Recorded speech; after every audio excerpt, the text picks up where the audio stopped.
So, one of the greatest misconceptions about dysfunctional relationships is this: people assume that women stay because they're weak.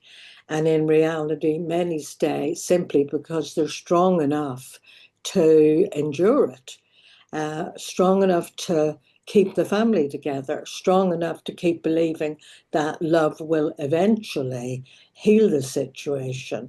But strength without boundaries becomes self-sacrifice, and self-sacrifice is not the answer, because over time that sacrifice becomes invisible anyway. Friends see a successful professional woman. They do not see the emotional labor happening every day behind the scenes. And, many women have told me the same thing in therapy. I feel like I'm carrying the whole relationship.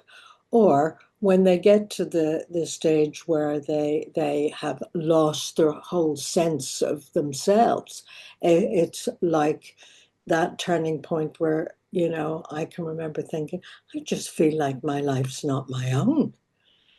Like you don't have a life. So, because you're so preoccupied with this relationship and sorting it out. So, when love becomes a one sided effort and exhaustion eventually replaces hope, it is time to think again. So, what I would like to ask you is, have you ever seen somebody? You probably know people like this, women like this, who slowly disappear inside a relationship, and other people don't even notice that they've done it.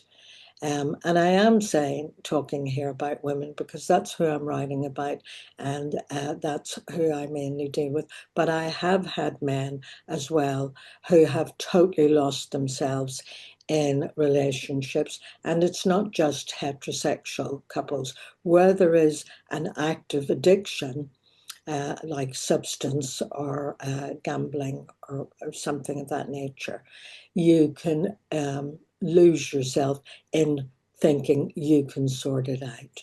So I look forward to hearing your answers to that question. See you in the next video. Bye for now.